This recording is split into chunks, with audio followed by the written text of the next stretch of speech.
as we relax into that sacred space that we are, we let go of all that we brought with us and allow the peace, the calm, the love, the blessings enfold us as we share this time together. This week I heard a lady speak about finding her purpose in life. And she never could complete anything well. And she started to feel like a failure. I know some of us can identify with that sense. And then we sing a song like Standing on the Shoulders, where we realize that we do have a mission in this life. We do have a purpose, that we were brought to this time and this place for that purpose. We cannot know for each other what that purpose is. We allow everyone their path to the truth, however that shows, whatever it looks like, because we know we find our own truth as we journey through this venture. And so now we take ourselves within to that sacred place that we've created, and we allow the love, the joy, the light, the peace of the presence to fill our very being. And we are so grateful that we can share this time in this place, this beingness with others of like mind.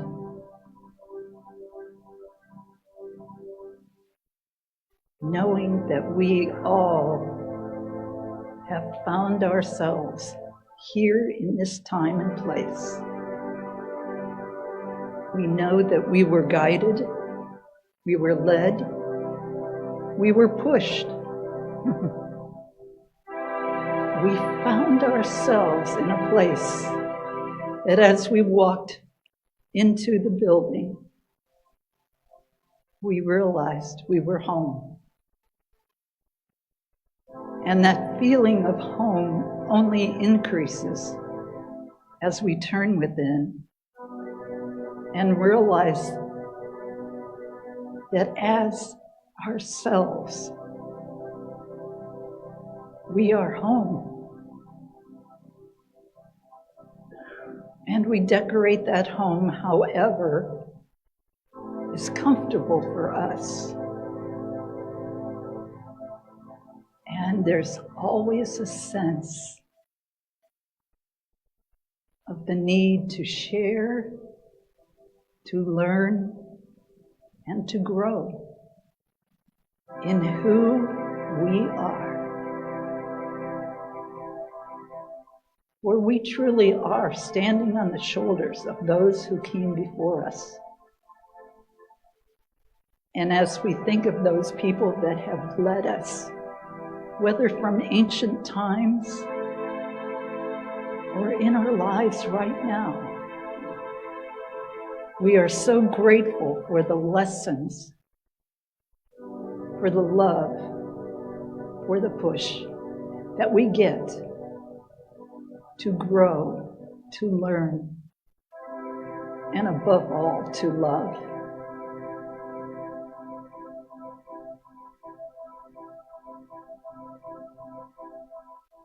At the center of all peace we stand. Nothing can disturb the calm peace of our souls. At the center of all peace we stand. Nothing can disturb the calm peace of our souls.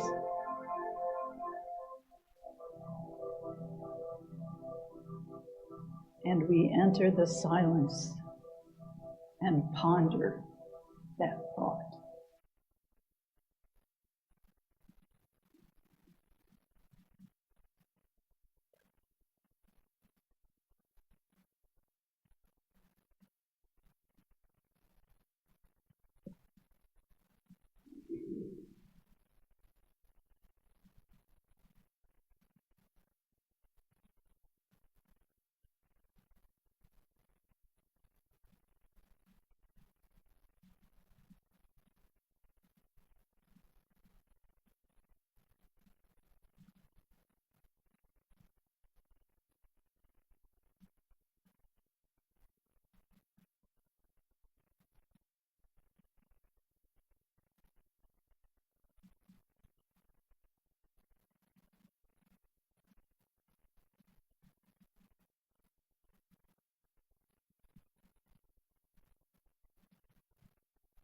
And from this blessed place, that we gain our courage, our ambition, our knowingness.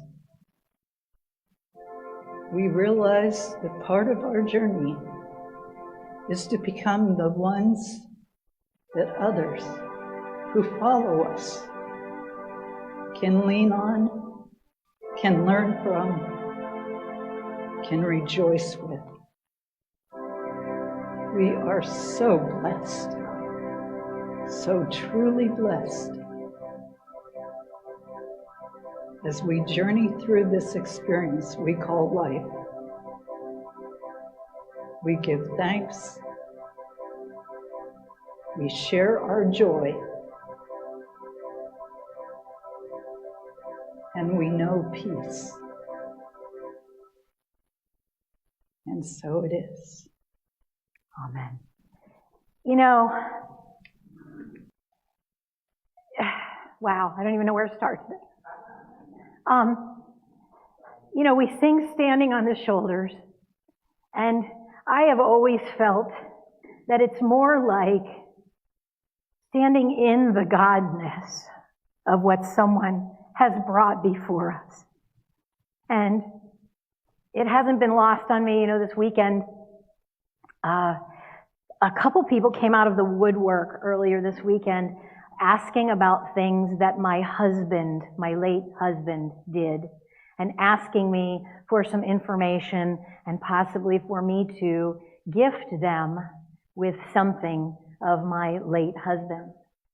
And I've been sitting in the energy this weekend. You know, it's been 3.5 years for me now. And I happen to know that there are people within our congregation sitting here this morning that it's been less than 3 months for. And they've chosen to come here and honor us and be in the security and the peace and the love that this community brings to every single person that walks through these doors. And it is not lost on me that I stand on Andy's stage. Never more than lately, seeing more and more of his family here, coming back here. And I can't tell you what an honor it is to be allowed to be here and to become a part of that family. You have no idea how amazing you are. And what you created here with Andy. There are so many people that were here almost from the beginning with Andy and creating this unity of Sebring that holds all of us in its heart and cradles all of us, knowing we will never forget where we have come from and those who have loved us into being what we are today. Now, this weekend, this Memorial Weekend, may be about soldiers and wars. Or we just might think it is. But you know me, and I love my history. And I wanted to share a little bit of what that is with you today. While I catch my breath and move all my reminders. So, I never want to get these things wrong, so I'm going to bring my notes with me. So the history of Memorial Day, it began as Decoration Day. And it was called Decoration Day because it honored the Americans who died fighting Americans in the Civil War. There were more deaths than any other U.S. conflict in history in the Civil War. So many that it required the establishment of the nation's first national cemeteries. That's just astounding. Americans killing Americans. The first observance was in 1868. It became a national holiday in 1971, and the roots were 2 years before the national observance, were women decorating Confederate graves. They placed flowers on bare Union graves to show unity. And now here we sit in a unity. How much of our time and our day and our week do we spend showing unity to those who might be on the other side of an issue or a conflict from us? Because that's what we're called to.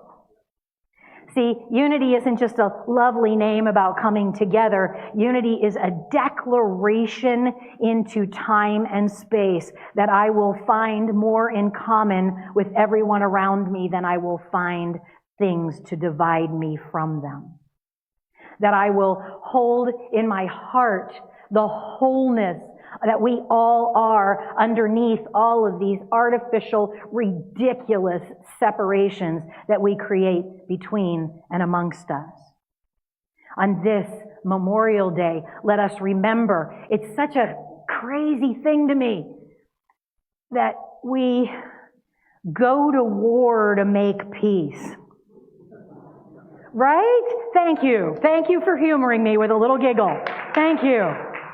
Because we know, especially in unity, we know that the energy of fight just creates more fight. In the end, we only come to peace, especially in this war that we're talking about, because so many people were dead, there weren't enough to fight anymore. Holy cow, what a statement. See, the wars that we fight out here in the war are simply wars that we're fighting on the inside of us, projected out into the world on the people around us. If we want war out there to stop, we have to find peace in here. Because it is the war in here that creates the conflict out there. Right? We know this. In unity, we're gifted with knowing that. But see, the bigger picture is it all happens inside of God, inside of this oneness that we're all a part of. You can't get away from it. You can act like you can be separate.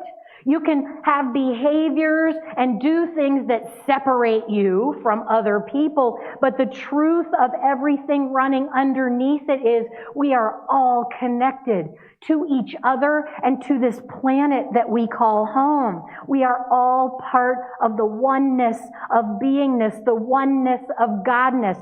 And my husband and Andy and other people's wives and husbands and parents and siblings and children may have stepped through a threshold into invisibility where we can't see them anymore, but their spirit, their energy, the possibilities that they brought into life are no less here than they were when they were in skin.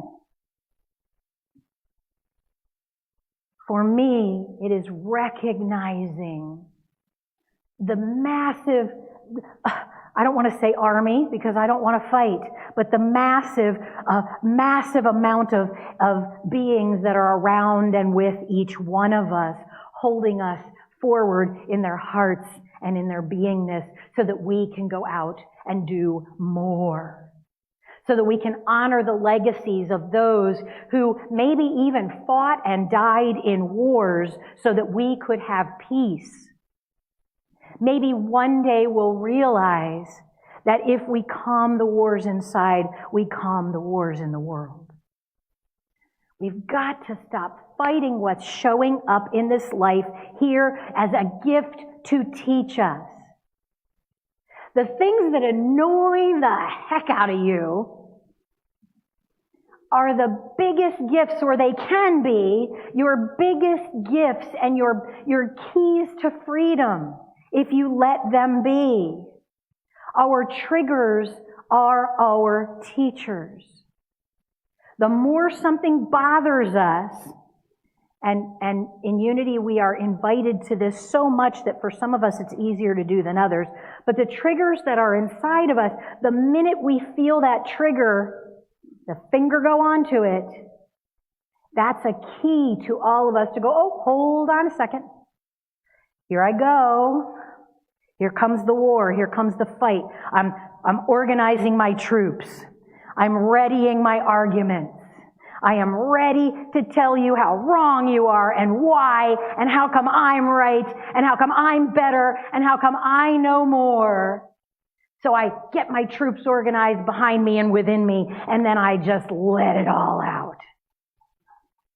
Hoping that your army is weaker than mine so that I can win. Right? That's so crazy, isn't it? But it's so human. It's what we do in our humanness. We want to be right. We want to be right so much. And boy, if we could all just get this, if I could just get this, my life would be so much easier. We want to be right so much. And we have so many unhealed wounds inside and so many unconscious beliefs that are driving this vehicle that we will make ourselves right at our own expense again and again and again just so that we can be right. Because if you believe this world is an amazing gift, or if you believe that life is hard and then you die, you're right. Doesn't matter which one of those you believe. Well, it matters.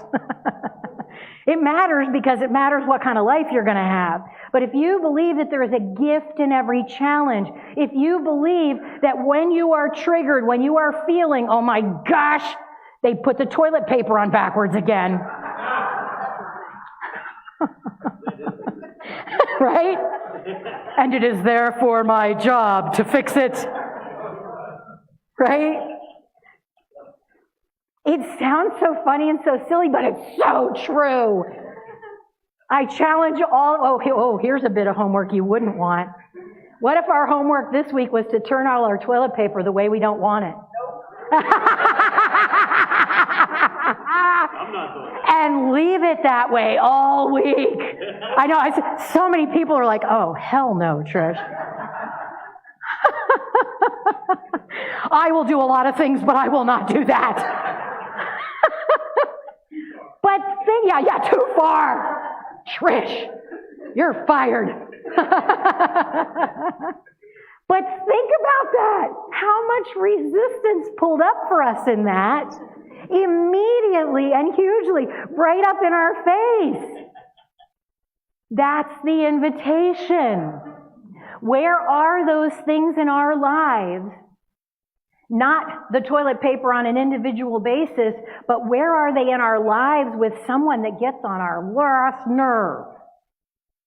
With someone that, folds the dish towel wrong, or loads the dishwasher wrong, or doesn't do the chore we ask them to do within 5 minutes of doing it, or asking it.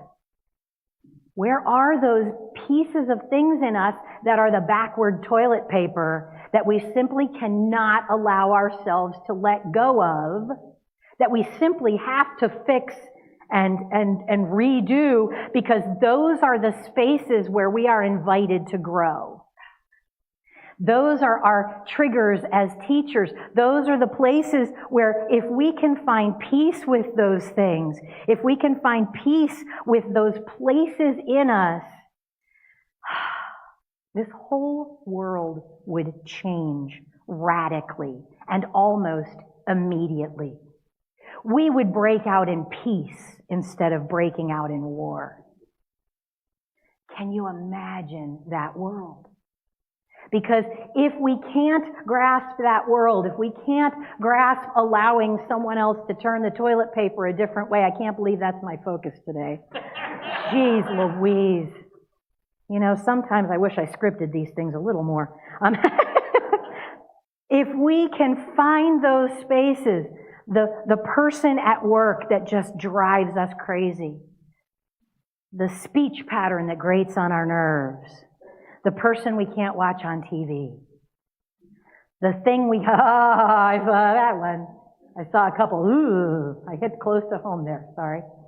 All of these places, if we can quiet the wars within us, we can immediately quiet the wars in the world. And I don't know about you, but I could list right now at least 10 things that I know are warring inside of me. From little teeny things to big things that are warring inside of me. The judgments I make about the choices I make. The decisions about how I have to show up or what I will have to do in order to be what I'm supposed to be. Those are all forms of war within us. We're all here, brought here uniquely, individually, to create something new and different in this world. And everyone who came before us, that is standing behind us, or around us, or presencing within us what we are creating, every one of those spirits, souls, bodies, whatever you would like to call them, is just cheering us on to evolve.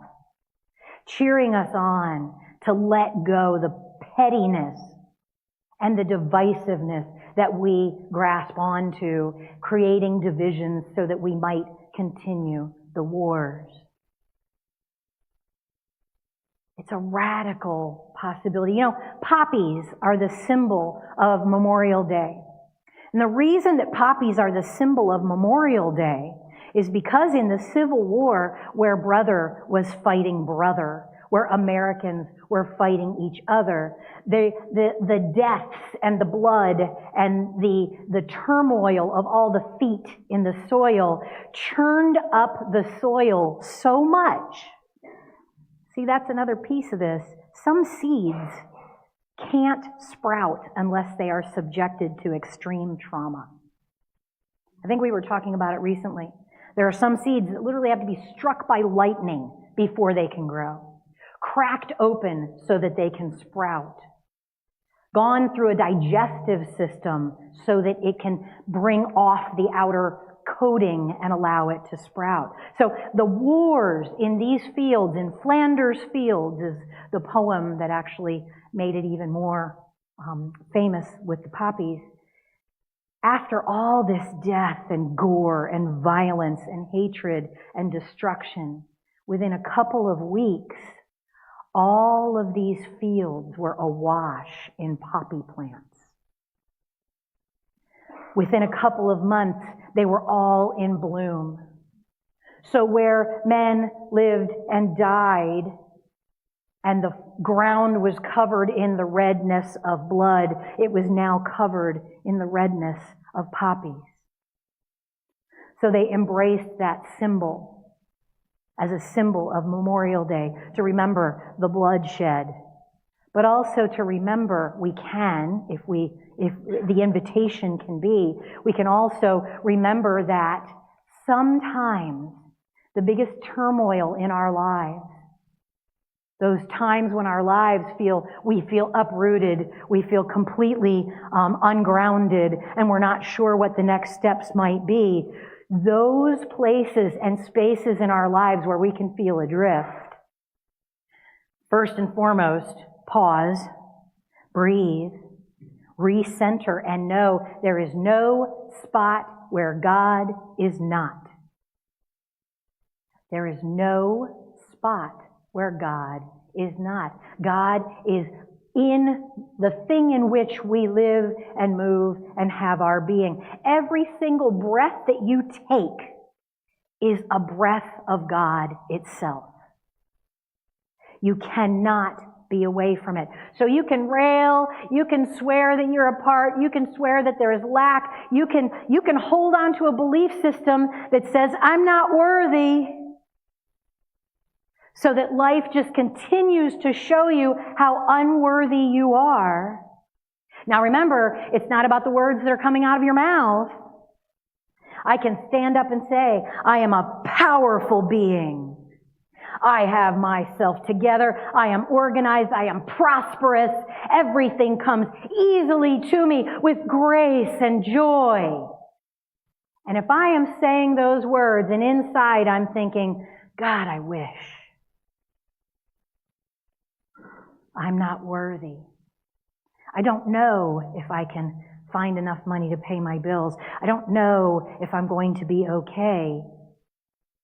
The universe, I've said it exhaustively before, the universe does not speak English. It speaks energy. The world around you is responding to the energy you are putting into the world around you. The beliefs that you are holding inside of you long enough and strong enough, the universe says, oh, you keep holding on to that. I hear it, I feel it, so let me give you more of that. Years ago, I did a prosperity class, or we used to always do prosperity classes, and in this particular prosperity class, they helped us to kind of identify some beliefs we had held underneath the things that we were saying. And I discovered something about myself that I found absolutely shocking, but it's helped me so much. I'm still a work in progress for me, but because I know I am a very, very prosperous person. And for me, I have had challenges all my life around finances, around having enough money to do the things that I wanted and needed to do. And in this particular prosperity class, we were invited to let go our resistance, to discover what beliefs we were holding underneath. And I found out, see, I moved out of my home when I was 17 years old. I was out on my own holding a full-time job while I was still in high school. I got married right out of high school. I owned my own home by the time I was 18, because at that point you could do something called finish up financing. I was on the roof of a house and got kicked off, 7 months pregnant, trying to help my ex-husband do the roof. And they said, you cannot. A large pregnant woman cannot be on the roof, roofing a house. Get off. So we did finish up financing so we could own a home right out of high school. But I discovered that I had a belief that was so ingrained in me that I could make a dime last like a dollar. That I didn't need much because I could make do with very little. It was a point of pride to me. I was so proud of how little I needed. I was so proud of how far I could stretch a dollar that my life would not let $5 in. Does that make sense to you? So these beliefs that we're holding, we really need to dig in and find them. Because if we can find what's underneath the things we're saying and doing, especially in repeated patterns in our lives, if we find something is repeating and repeating and repeating, that's an inner war. You get out of one relationship and into the next, and it's just the same person with a new face. That's a really big clue to you. If you find relationships repeating, the only common denominator is you. And it's because of something you are choosing to manifest and work through until you get it worked through. So if we can identify those beliefs underneath, once I identified the fact that I was so proud of the fact that I could do with less, I started to slowly make room for the fact that I could also be a lot more comfortable with more. Right? But we have to actually embrace that. Instead of just say it, we have to actually embrace that. We have to make it a way of being. I deserve not to struggle. I deserve a world that supports me. I love outwardly. I support. I work hard. I do everything I can. And I am deserving of prosperity. And then you got to own it. That's the hard part. That's the work in progress. That's why we come here every Sunday, to support each other. I don't support you any more than you support me, whether you know that or not. We are all in this together. I don't know any more than you know. I just took some classes you didn't take. I just grew up in unity since I was 6 years old. So I have muscle memory around the unity belief system that it might be easier for me to pull out than you. That's what it is. We're all on this journey together. We're moving through our grief and our loss and our fights and our joys. We're moving through all of them together. And to be able to land in this amazing, amazing community that is real and authentic and right in it with each other. We are absolutely real about being here and supporting one another. Yes, thank you. We really are. And that didn't start with me, right? I was just lucky and blessed and in a place of resonance enough that I got to say, oh, I have to use this, Irene. Irene gifted me today. Many of you know I am all about and. I can, and my life as I knew it ended. My husband died. I didn't know what I was going to do. My business that I had thrived in for years had been almost completely killed because of COVID. And a friend of mine said, "Are you ready to speak at a unity? Because I have a unity you need to speak at." And my whole life changed. And I get to stand up here with the spirit of the most amazing man that I so wish I knew in life. And I get to be with you as we all say, we created this community and things changed. I had a wonderful, happy, amazing marriage to an amazing man, and my life changed. And it didn't have to end, because I'm still drawing breath and there's still so much work to do. We have fought wars. We are fighting things inside of us right now that are driving our vehicle through this life. And we get to identify those beliefs, heal those wounds, and drive easier. Let's end these wars within us. Let's memorialize and remember and celebrate. Tina might be going to say something about this in a minute. We're going to say after service, if you knew Boots, we are going to do Boots' ash dispersal out in the memorial garden after service. So we are going to pause before the kitchen doors before we go, though, so that if anybody needs water, because it's very warm out there, so if anybody needs water, they'll get to take a water out with them, and we will have her memorial. So we have Boots, who sat here and smiled at me and occasionally scowled at me, who now is a part of this beautiful energy still that we are creating. Boots, I don't know if Boots would even want this said, but I'm saying it, doggone it. Boots, you're not in skin, so I get to. Boots left us some significant financial gifts that have helped us continue forward and will help us continue forward. And Boots' spirit is still here with us, moving forward in the things that we do, because Boots has allowed us to do things, financially gifting us. This doesn't happen magically. We have bills too. And all of you, because of all of us giving, we put our checks in every week or we share electronically. This is a way of ending a war as well. If we don't have to struggle to keep our doors open, it allows us the freedom to do so much more. And because of you, that's what we get to do. So we're going to honor Boots today, but everybody that has come before us, we are here declaring the love, the light, the beauty that they have always been and will continue to be in whatever incarnation we've known them as. We're going to make Boots a verb this afternoon. I'll talk to you about that. Anyone you have ever loved that has gone before us,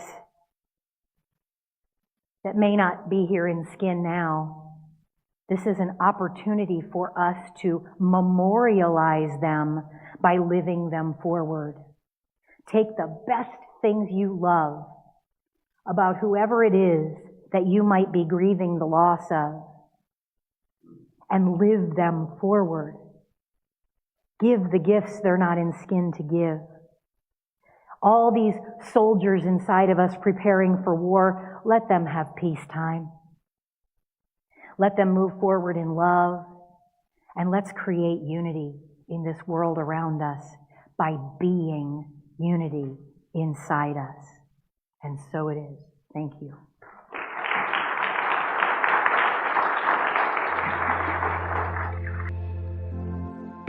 Thank you for joining us today. Please visit www.unityofsebring.org for more information, to submit a prayer request, or to donate to our ministry. We hope to see you again very soon.